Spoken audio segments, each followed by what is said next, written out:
Hey Gemini, this is EJ from Taurota Tarot. I hope my Gemini babies are having a good beginning to the year. I hope you had a good New Year's Eve, didn't party too hard like I know Gemini can do. So I actually had to restart the video. Usually before I come here to start reading, I will sit for a minute, just kind of pick up the energy for the sign that I'm reading. So for the past 5 or 6 minutes, I've been concentrating on Gemini. And y'all got this really weird, strange, almost like I'm walking through a fog of some sort, like I'm walking through mud. So let's see what we got going on for Gemini for the month of January 2019. I'm going to shuffle these bad boys one more time. Something is telling me to do it one more time. Fast cards. Alright, Gemini. Make sure we got the good stuff coming up here. So your first card for the month of January is the 8 of Cups. And just a reminder, I don't do reversals. I read my cards straight up. The 5 of Coins. The Empress card. And the 4 of Swords. And from the bottom of the deck, your overall energy for the month of January is that of the Knight of Wands. So let's see what we got going on here, Gemini.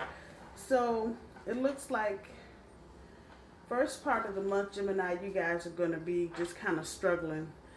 Maybe you guys spent too much during the holidays, or maybe you just had some changes, job changes. Maybe people are leaving at work. Could be a variety of things, but it just the beginning of the month is not as smooth as you would like it, Gemini. As we get on to the second week in January, looks like you guys are just, y'all ain't feeling it. And I don't know if it's just the first part of the month that's worn you out to where y'all just like, fuck it, walking away, whatever. And this, I'm not picking up a whole lot of romantic stuff right here. I can see it. I haven't gotten to that part yet. But right here, this feels like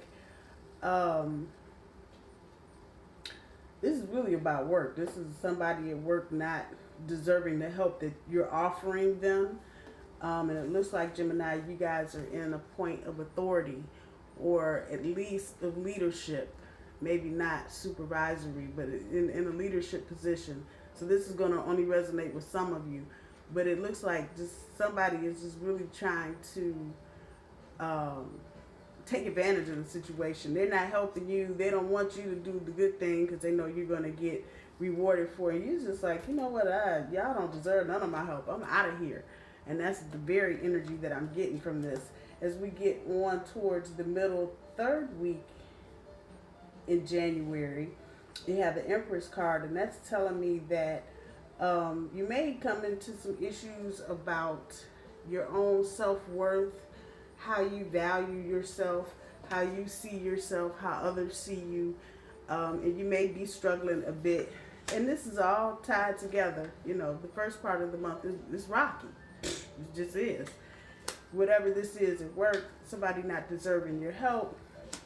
And I mean, just those two things alone, that can just kind of wear away at your self-confidence. So don't let it get, whatever this is going on at work, professionally, even for a very small few of you, if it's romantic, where you're just in a struggle and you're just like, fuck it, nobody deserves my help, I'm out of here, I'm tired of this shit. Whatever it is, don't let it cause you to doubt your own self-worth. Don't let it allow you to lose your self-confidence.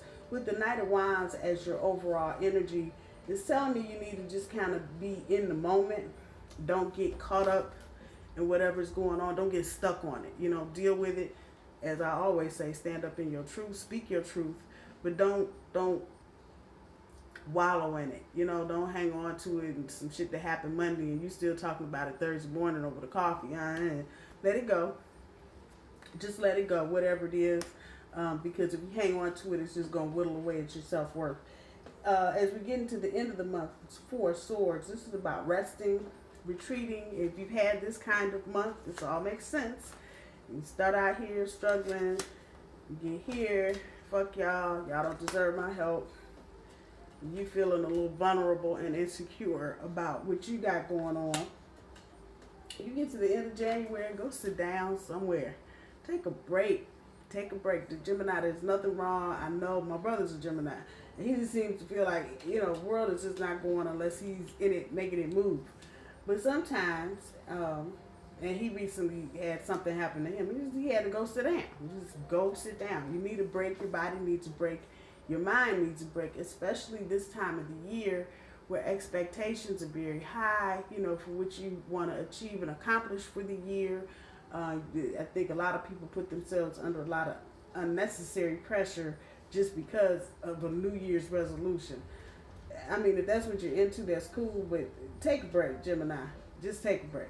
Take a break from the holidays, from people. Just go somewhere. If you got to go rent you a room for a night just so you can go get some peace and quiet and some sleep, that's what you need to do. Don't forget, your overall energy is about living in the moment. So try to make sure that you are in the moment and not dwelling on old shit. Let me pull up your advice for the month for Gemini. So your first card is a Death card. Second card is the Wheel of Fortune. Third card is the Two of Cups. So loud and clearly, everybody, I can hear everybody moaning, oh, she pulled the Death card. That means change. Not necessarily so. Anytime that you got a struggle, and you're trying to get off the rocky cups and onto the stability of the rock and the stairs, there's transformation that happens, whether you realize it or not. When you're required to stand up on your own 2 feet and to just go through the struggle, there's a death that occurs and there's some transformation that occurs. Whatever you lose during this process, whatever's going on for you this month, Gemini, don't feel like it's the end of the world. It isn't. It isn't. It by no means is. It's just a change, and whatever situations you're in, 9 times out of 10, all of this stuff right here is happening so you can evaluate and assess where you are so you can move forward, take a rest, come up with a different game plan, and go ahead and do what you need to do for yourself. With the Wheel of Fortune here, that's going back to this, and there's some destiny at play, some things that need to happen. It's just what I said, they need to happen. So you're going to have to go through this. When you get to the other side, that transformation will be there, and you'll realize, how things line up and how, oh, well, I didn't realize when I did that was going to lead to this, that kind of energy. Go with it, Gemini. Don't get caught up. Be careful with any unions that you have, particularly romantic. Just be mindful of what you have at home. Should be very different than what you're doing at work. Don't let the two get all tangled up. Don't let you get tangled up with what's going on at home versus what's going on at work. Home should always be the good thing, the priority that you want to focus on, and you're doing whatever you're doing in the daytime to sustain that happiness at home. That's how it should be. But don't get the two confused. This is exactly what this card is telling me. This is the Two of Cups, and out of the Simply Deep Tarot, it talks about mutually supportive and committed energy. I'm telling you, don't forget that you got that at home, and don't get it confused with with whatever projects or responsibilities you have at work. Don't let what's going on at work trump what you have going on at home. No pun intended. Don't let that happen. Just make sure you got balance. You got 2 cups right there. Make sure you got balance in your relationship, balance at home, and you should be pretty good. Again, don't let the Death card fool you. It's a good thing. You get through going through all these struggles, telling people to bounce and get out, move along. You'll be good, and by the time you get to the end of January, you will definitely be ready to rest. Don't forget to live in the moment. I'm going to leave it there for you, Gemini. I hope you have a wonderful weekend, a good next week, and a good January, and I will see you soon. Bye, y'all.